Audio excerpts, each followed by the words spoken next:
الحمدللہ رب العالمین والصلاة والسلام علی رسولہ الکریم اما بعد فاعوذ باللہ من الشیطان الرجیم بسم اللہ الرحمن الرحیم کل نفس ذائقۃ الموت صدق اللہ مولانا العظیم رب اشرح لی صدری ویسر لی امری واحلل عقدۃ من لسانی یفقہوا قولی۔ سامعین کرام،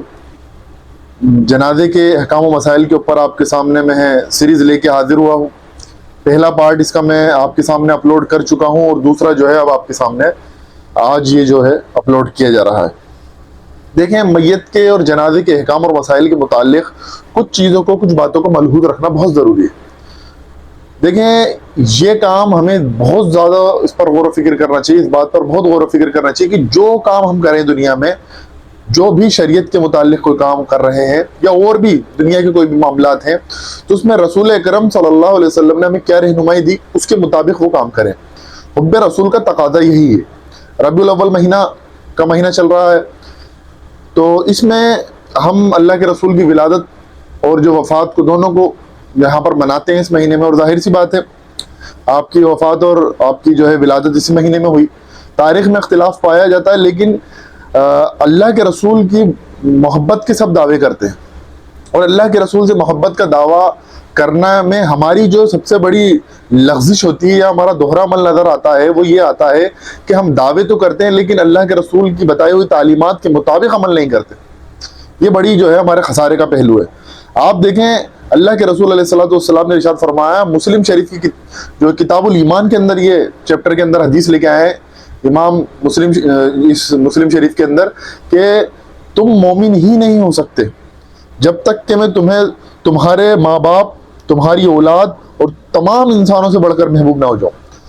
یعنی اللہ کے رسول نے ارشاد فرمایا، اس میں مومن ہونے کا سب سے بڑا سرٹیفکیٹ یہی ہے کہ اللہ کے رسول کو سب سے بالا تر رکھا جائے محبت کے اندر۔ اللہ تعالیٰ کی محبت تو ظاہر سی بات ہے، اللہ کے رسول کو ماننا ہی اللہ کی محبت ہے۔ ایک طرح سے یہ بات صحیح ہے۔ اب اس چیز کو سمجھنا چاہیے میت کے احکام و مسائل کے تعلق سے، کہ میت پر اب ہم یہاں پر آ جاتے ہیں۔ پچھلی ویڈیو میں ہم نے میت کا غسل اور کفن کے تعلق سے بات کر لی تھی، اب یہاں پر آ جاتے ہیں غسل کے تعلق سے۔ ایک بات ارشاد فرما دوں کہ غسل کے اگر تعلق سے پریکٹیکل آپ ویڈیو سرچ کریں گے تو یوٹیوب پر زیادہ تر ویڈیو آپ کو مل جائیں گے، آپ وہاں پر دیکھ لیں، سب زیادہ تر ویڈیو صحیح ہیں۔ اس طرح سے آج جو میت کے تعلق سے بات کرنی، سب سے پہلا ٹاپک میت کا سوگ کرنا، یعنی سوگ کرنا کیسا ہے، اس کو تعلق سے اور کتنے دن ہوگا وہ بھی سمجھنا چاہیے۔ حضرت زینب بنت جہش رضی اللہ تعالیٰ عنہ، اللہ کے رسول علیہ الصلوۃ والسلام کی زوجہ مبارکہ، ہماری امہات المومنین میں سے ہیں، وہ فرماتی ہیں کہ ان کے بھائی عبداللہ ابن جہش جو تھے، زینب بنت جہش کے بھائی عبداللہ ابن جہش، ان کا غزوہ احد میں شہادت ہو جاتی ہے ان کی۔ تو جب 3 دن گزرتے ہیں ان کی شہادت کو، تو وہ خوشبو منگاتی ہیں، اور خوشبو سے مراد یہ والی خوشبو نہیں ہے سینٹ کی اور عطر والی، وہ فریگرنس ہوتی تھی، بس ملنے والی خوشبو، جس سے کیا ہے انسان کو اگر پاس سے کوئی سونگے تو پسینے کی بدبو نہ آئے، بس ایسی خوشبو انہوں نے منگائی اور اس کو ملی، اور اس کو یہ بتایا کہ 3 دن سے زیادہ کسی کا سوگ کرنا جائز نہیں ہے، اور صرف اللہ کے رسول نے بتایا 3 دن سے زیادہ سوگ کرنا جائز نہیں ہے، صرف بیوی اپنے شوہر کی میت کے اوپر 4 مہینے 10 دن کا سوگ کرتی ہے، باقی سب کی میت کا سوگ صرف 3 دن ہے۔ تو اس سے، اور امہ عطیہ جو تھی، ان کے جو ہے بیٹے کا انتقال ہوا، تو اس پر بھی انہوں نے 3 دن کے بعد جو ہے اس سوگ کو ختم کر دیا، یعنی 3 دن سے زیادہ سوگ نہیں مرنا چاہیے۔ اب آ جاتے ہیں میت کے اوپر رونا۔ اس کو جو ہے بہت سے لوگ سوچتے ہیں کہ بہت برا عمل ہے میت پر رونا جو ہے ایک فطری عمل ہے۔ اگر کوئی میت پر روتا ہے یا اس کی ہچکیاں بن جاتی ہیں اور آنسو نکل جاتے ہیں تو ایک فطری عمل ہے، اور یہ انسان کا ہوتا ہی ہے جس سے لگاؤ ہوتا ہے، اور یہ اللہ تبارک و تعالیٰ کی رحمت ہے جو اللہ تعالیٰ نے ایک دوسرے کے دل میں رکھی ہے ایک دوسرے کے لیے۔ اسی پر دنیا کے بہت سارے رشتے قائم اور دائم ہیں۔ اگر یہ محبت نہ ہو تو دنیا نہ چلے۔ تو اس میں ایک بات دیکھنی چاہیے کہ بخاری شریف کی کتاب الجنائز چیپٹر کے اندر ایک حدیث ملتی ہے کہ اللہ تعالیٰ جو ہے آنکھ کے رونے کو اور دل کے پریشان ہونے کی وجہ سے عذاب نہیں دیتا، بلکہ زبان چلانے اور واویلا کرنے پر عذاب دیتا ہے۔ وہ عذاب صرف رونے والے کو ہوگا، قبر والے کو نہیں ہوگا۔ ایک بخاری شریف کی ایک حدیث ہے، عمر رضی اللہ تعالیٰ عنہ، حضرت عمر رضی اللہ تعالیٰ عنہ کی وفات کا وقت تھا، یعنی آپ کے ابو لؤلؤ فیروز نے خنجر مارے، پھر اس کے بعد آپ کئی دن جو ہے آپ حالت نظام میں رہے، تو اس وقت ایک کچھ صحابی آئے اور ہائے ہائے میرے بھائی کرتے ہوئے آئے، تو حضرت عمر نے کہا کہ تم معلوم نہیں کہ میت کے اوپر جو واویلا کرتے ہیں تو اس سے قبر میں جو ہے میت ہے اس کو عذاب پہنچتا ہے۔ تو ایک حدیث کی جو ہے نا غلط تعویل ہے یہ، اصل میں بخاری شریف کی ایک حدیث ہے، اس کا ریفرنس میں آپ کے اسکرین پر دے دوں گا، دونوں حدیث ہیں۔ اس میں مولانا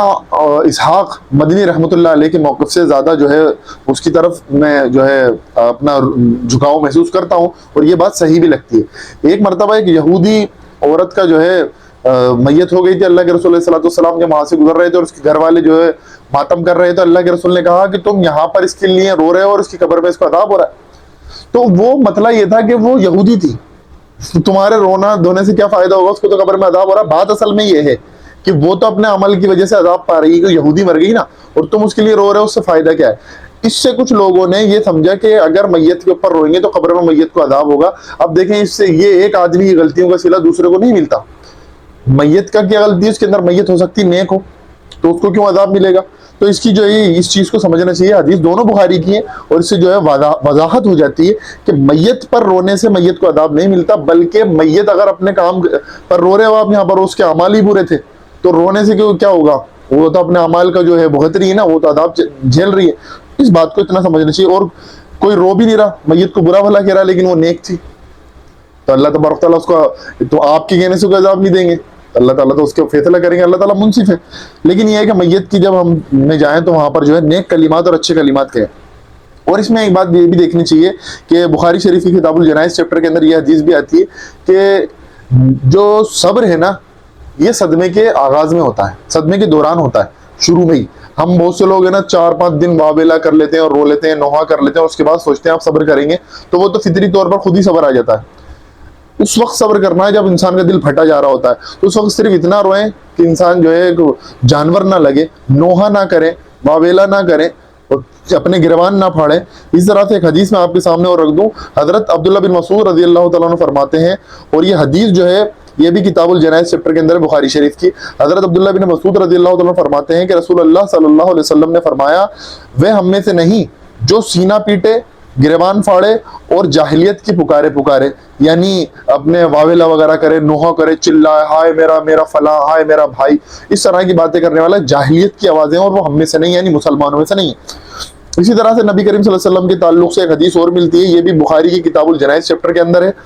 نبی کریم صلی اللہ علیہ وسلم نے فرمایا، میں بیزار ہوں، کتنی بڑی بات ارشاد فرمائے، میں بیزار ہوں، یعنی اس کی شفاعت کا وغیرہ کا کوئی مسئلہ نہیں رہے گا، پھر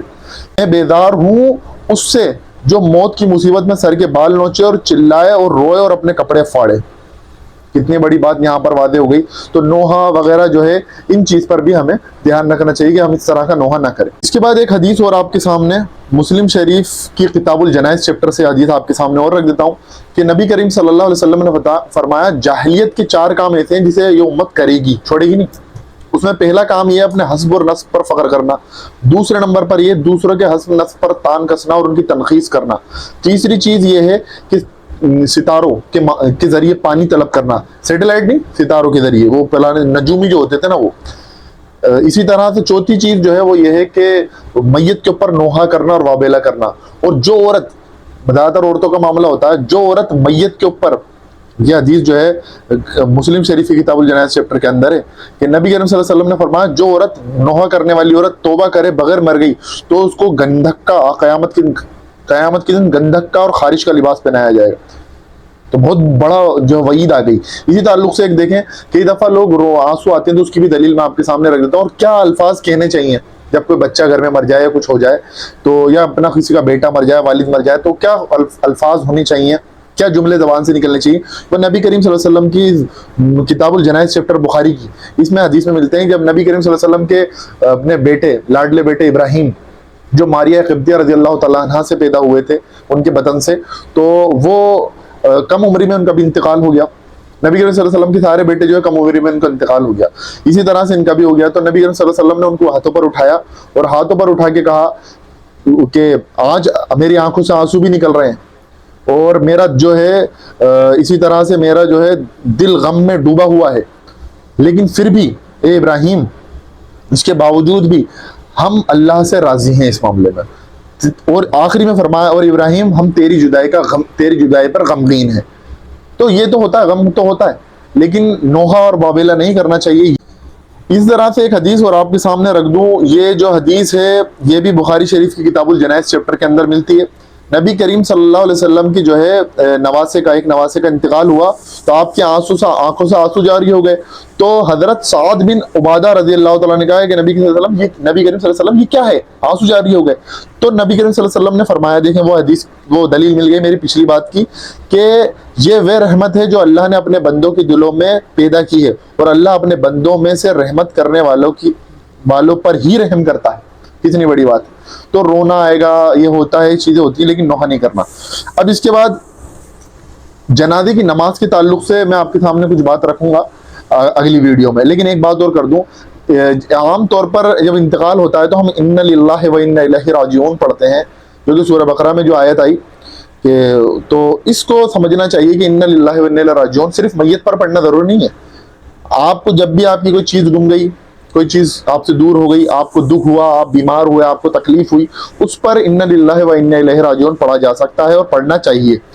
اور میت پر بھی پڑھنا چاہیے. یعنی اس کی ترجمہ ہے کہ ہم اللہ کی طرف سے آئے تھے, اِنَّ لِلَّهِ وَإِنَّ إِلَيْهِ راجعون, اور اللہ کی طرف ہم جائیں گے. تو اس کے اوپر ہمیں یہ اِنَّ لِلَّهِ وَإِنَّ إِلَيْهِ راجعون پڑھنا چاہیے. اور اس کے بعد جب جنازے کی نماز کے مسائل میں آپ کے سامنے ڈسکس کروں گا, اس سے پہلے ایک حدیث اور آپ کے سامنے رکھ دیتا ہوں. یہ جو حدیث ہے یہ بھی کتاب الجنائز چیپٹر کے اندر ہے, بخاری شریف کے. نبی کریم صلی اللہ علیہ وسلم نے فرمایا کہ جس کے 3 بچے, دیکھیں کتنی بڑی بات آئی ہے, جس کے 3 بچے مر جائیں, یعنی شیشو چھوٹے بچے اگر مر جائیں اور اس پر وہ صبر کرے تو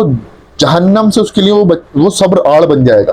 ابو ہریرہ رضی اللہ تعالیٰ عنہ اس کی تشریح اس طرح سے کرتے ہیں کہ اس سے مراد جو ہے چھوٹے بچے ہیں, نابالغ چھوٹے بچے عام طور پر مر جاتے ہیں کسی وجہ سے, گر کے یا پھر کوئی اور حادثے کی وجہ سے, تو اس پر صبر کرنا ہے, اور یہ صبر جو ہے ان کو جنت میں لے جائے گا. کتنی بڑی بات ہے, صبر کرنا چاہیے, صبر کا دامن نہیں چھوڑنا چاہیے. انشاءاللہ تعالیٰ نیکسٹ ویڈیو میں ہم ملتے ہیں, اور اس کے اندر جو ہے جنازے کی نماز کے احکام و مسائل کے اوپر بھی گفتگو کریں گے, کس طرح سے نماز پڑھی جاتی ہے. میں آپ سے گزارش کرتا ہوں کہ اس ویڈیو کو اپنے دوستوں, قریبیوں اور رشتہ داروں تک شیئر کریں. اگر ایک کی بھی اصلاح ہو گئی تو شاید اللہ تبارک و تعالیٰ کیا ہمارا مقام, ہمارا مرتبہ کیا ہو جائے, اور اس کی اصلاح ہو گئی اور